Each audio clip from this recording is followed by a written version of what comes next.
Hello friends, मैं आपकी दोस्त दीपिका फ्रॉम उत्तराखंड। कैसे हैं आप सब? आई होप अच्छे होंगे। आज मन करा कि आपसे बातें करूं।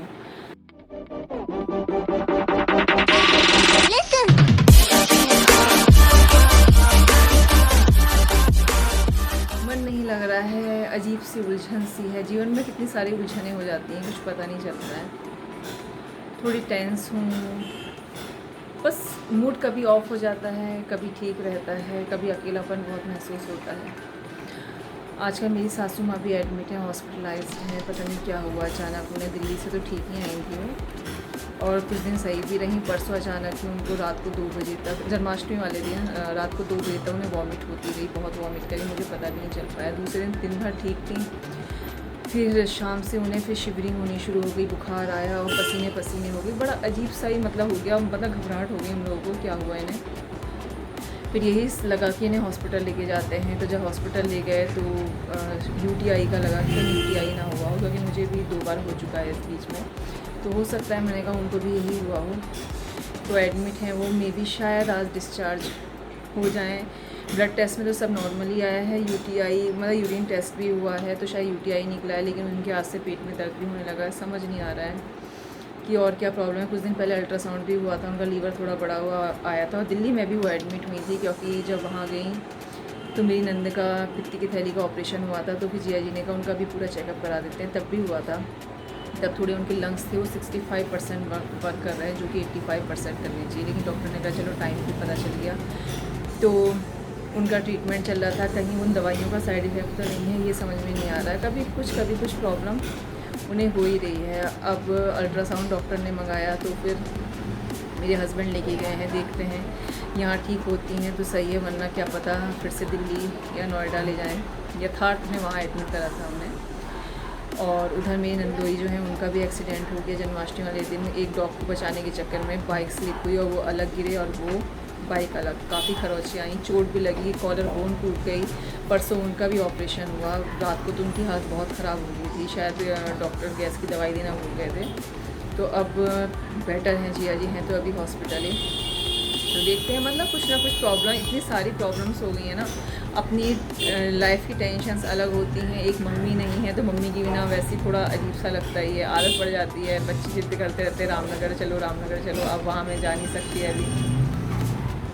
फिर मन हुआ थोड़ी सी बात करूँ आपसे। और थोड़ा हमारे घर के आगे कंस्ट्रक्शन वर्क चल रहा है, जो दिखाऊंगी मैं अभी आपको। आवाज़ें भी आ रही होंगी खट की, क्योंकि सड़क बन रही है और वो लोग तोड़ते तो हैं नहीं, बस उसे ऊंचा करते रहते हैं। जो लेवल है वो घर के बराबर तक हो गया है। जब बारिश होती है, आपको मैंने दिखाया है कि बारिश का पानी कैसे यहाँ पर अंदर तक आ जाता है। अगर लेवल थोड़ा सा उसे ऊंचा ना करते हम लोग, तो सारा पानी रूम के अंदर तक आ जाता है। तो बीच में रक्षाबंधन जन्माष्टमी के टाइम पर ये लोग चले गए, जो काम करने वाले हैं, अब फिर से कर रहे हैं। तो आज घर के आगे हमारा काम चल रहा है, जो आगे से हमने लोहे का 4 टाइप का बना रखा है, वो लगा रहे हैं। बस खाना भी मैं बना चुकी हूँ, मेरे हस्बैंड ने खा लिया है। और मैंने सास ससुर के लिए हॉस्पिटल भेज दिया है, क्योंकि ससुर जी बिल्कुल मम्मी जी को नहीं छोड़ते हैं। वो उनके साथ हॉस्पिटल ही हैं। मैंने कहा भी था कि मैं रह लेती, तो उन्होंने कहा नहीं मैं नहीं रहूँगा। फिर सुबह वापस ही आए थे, बस नहा धो करके फिर चले गए। जनरेटर की आवाज़ भी आ रही है, डिस्टर्बेंस हो रहा है। तो चलिए मैं फिर थोड़ी देर में बात करती हूँ जब ये बंद हो जाएगा। ये देखिए आगे से कंस्ट्रक्शन वर्क चल रहा है। थोड़ी सी यहाँ ईंट से थोड़ा सा ऊंचा करा है, जिससे कि रोड का जो वाटर है वो अंदर ना आ पाए। और जो ये और इस तरीके से जो जाल है वो लगा दिया। अब मैं किचन में आ गई। यहाँ मैंने बनाए हैं शिमला मिर्च आलू और लौकी दही, राजमा चावल। खाना इसलिए कम दिख रहा है क्योंकि मेरे हस्बैंड खा चुके हैं और मैंने सास ससुर के लिए हॉस्पिटल भेज दिया था। बस भैया का खाना रह गया है और बच्चों का। मूली थेची है, और इधर चावल माइक्रोवेव में ही बनाती हैं। और हरी मिर्च का नमक में ज़्यादा ही पीस देती है, क्योंकि ये लोग सब लोग बहुत पसंद करते हैं। थोड़ी जनरेटर की आवाज़ कम होगी, तो मैंने कहा थोड़ी सी बातें कर लेती हूँ आपसे। बस मेरे जेठ जी नहा के आ गए हैं, क्योंकि वो हॉस्पिटल गए थे। जब पापा जी घर आए तो फिर भैया रहे वहाँ पर 2-3 घंटे। अब उन्हें मैंने खाना दे दिया है, रोटी सब्जी दे दी है। और जब वो आवाज़ आएंगे तब मैं उन्हें चावल और राजमा दे दूँगी। फिर लास्ट में बच्चों को राजमा चावल खिला दूँगी। सुबह नाश्ते में उन्होंने मैगी कहा, वैसे मैगी नहीं खानी चाहिए, लेकिन वो मानते नहीं है। मैगी 2-3 दिन में वो खा ही लेते हैं, अच्छा मानते हैं मैकरोनी और मैगी। मेरे हस्बैंड कहते भी हैं पेट सड़ा दिया तुमने बच्चों को मैदा खिला खिला के। मैंने कहा मैं कहती हूँ खाने के लिए, जब वो कहते मैं क्या करूँ, मैगी मैगी अगर ख़त्म भी हो जाती है तो पास में पड़ोस में शॉप है तो मानते नहीं, लेके आ कहते हैं, तो मुझे मजबूरी में खिलाना ही पड़ता है। मेरे ख्याल से खाली मेरे बच्चे नहीं, बहुत से मोस्टली लगभग सबके बच्चे ही होंगे जो मैगी के लिए क्रेज़ी होंगे, क्योंकि मैं भी बचपन में तो हम मैगी पसंद नहीं करते थे, लेकिन बाद में हमने मैगी खानी बहुत शुरू कर दी। बचपन में जब नई मैगी आई थी तब हमारे स्कूलों में बटी थी मैगी, तो हम लोगों को उस समय पसंद नहीं आई थी। तो बस मेरा सर दर्द बहुत हो रहा आजकल, हर समय हेडेक रहता है, हर समय या तो ये कनपट्टी दुखती है, कभी यहाँ पर दुखता है, बहुत दर्द रहता है। तो मेरा मन चाय भी नहीं है, खाना खाने का मन नहीं कर रहा है। एक रोटी मैंने खा ली थी, एक रोटी इनफ है, ज़रूरत नहीं है इससे ज़्यादा खाने की। मन हुआ तो खा लूँगी चावल, वरना नहीं हुआ तो फिर मैं रात को खाना खाऊँगी। बस चाय मिल जाती है, एज ए टॉनिक काम करती है। एडिक्ट हो गई हूँ ये कहीं चाय की। मैं चाय बना के ले आई हूँ, बस चाय पीती हूँ, बस किचन साफ़ करती हूँ, बच्चों को खाना खिलाती हूँ, तब तक पसंद थी यानी डोमेस्टिक हेल्पर आई जाएगी। नीचे तो मैंने सब झाड़ू पोछा लगा दिया है, यहाँ भी इस रूम की मैंने डस्टिंग कर दी है। जो मेरा ओल्ड रूम था मैंने आपको बताया भी था, पहले मैं इसी रूम में रहती थी। वो तो 1.5-2 साल पहले पापा जी ने किराएदार हटाए, थोड़े रिपेयरिंग कराई, मतलब थोड़ा चेंजेस कराए, पेंट वगैरह कराया। उसके बाद भी नीचे का पोर्शन मुझे दे दिया। भैया मुझे आवाज़ लगा रहे हैं, मैं ज़रा उन्हें चावल दे देती हूँ। भैया को मैंने दे दिया है राजमा चावल, फिर मेरे हस्बैंड आएंगे और क्या, फिर भैया हॉस्पिटल जाएंगे अगर उनका मन हुआ तो, क्योंकि स्कूटी मैंने रामनगर पहुंचा दी है। मैंने यही सोचा था कि अब मैं रामनगर चली जाऊंगी, तो मेरी जो ब्लैक स्कूटी थी वो रामनगर की थी, तो मैंने रामनगर इनसे कहा एक दिन चले जाओ, थोड़ी क्लीनिंग भी करवा देना अनीता से। तो ये छोड़ आए थे। अब परेशानी हो रही है क्योंकि स्कूटी यहाँ पर एक ही है। बहुत ही गर्म चाय थी, जीभ जल गई। मैंने कुछ गर्म ही सिप ले ली, उसके बाद फिर पूरे दिन भर जलन ही मस्ती रहती। दूसरा मैंने दांत ख़राब कर दिए चॉकलेट खा के। मैंने इतनी चॉकलेट खा दी, इतनी चॉकलेट, जब बच्चे भी नहीं हुए तब भी मैं बहुत खाती थी। मैं भी चॉकलेट टॉफ़ी खाने की बहुत याद आती है, और अभी भी मैं अगर बच्चों के लिए आती तो मैं आधी तो मैं ही खा जाती हूँ। तो 2 दांत मैंने बहुत मतलब रूट कैनाल कराना पड़ा मुझे, पहले ध्यान नहीं दिया। फिर उसमें उन्होंने कैप भी लगाई, तो पता नहीं किस तरीके से लगाई कि 2 दांतों के बीच में गैप सा हो गया। अब उनके बीच में कभी खाना फंस जाता है दोनों कैप के बीच में, तो वो इन्फेक्शन सा हो जाता है। मुझे लग रहा है खाना फंसा जन्माष्टमी वाले दिन से कुछ हो रहा है, और इतना दर्द कर रहा है मेरा।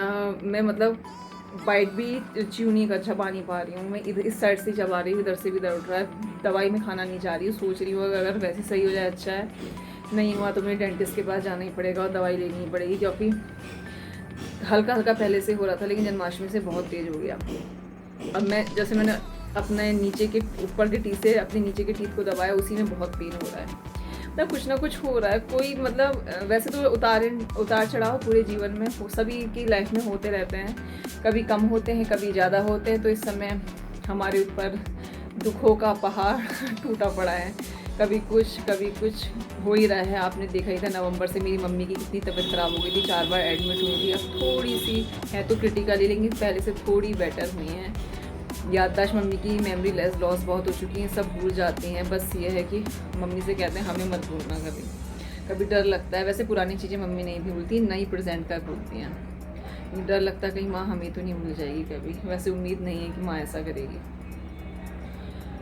बस और क्या कहूँ आपसे, लाइफ है, बस भगवान के ऊपर छोड़ दिया है। जो भगवान चाहेंगे होना वही है, बस हमें कर्म करते रहना है। फिर मेरा ब्लॉग बहुत लंबा हो जाता है, मैं बातें करते करते भी 10-15 मिनट के ब्लॉग बनाती हूँ। तो बस अब चाय पीती हूँ, बच्चों को खाना खिलाती हूँ, किचन साफ़ करती हूँ।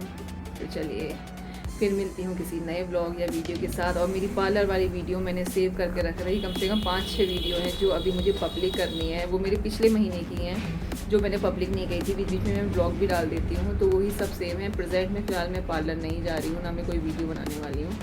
हाँ, लोग चैलेंज के लिए कह रहे हैं, वो मैं कर दूँगी, लेकिन हाँ कोल्ड वाला तो नो सॉरी, मैं नहीं कर सकती। जो व्यक्ति पेस्ट करने में ही अजीब सा फील करता है, मुझे उसमें ही अजीब सी फीलिंग होती है, एलर्जी, घिनाहट, तो वो मैं नोज़ वाला तो मैं कर ही नहीं सकती।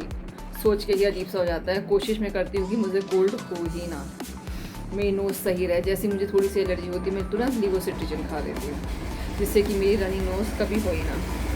बहुत गिन चढ़ती है, और मेरा सब कुछ चढ़ती होगी, पता नहीं वो लोग कैसे वो चैलेंज कर लेते हैं, मेरी समझ में नहीं आता। तो चलिए फिर मिलती हूँ किसी नए ब्लॉग के साथ, तब तक के नमस्कार एंड बाय बाय।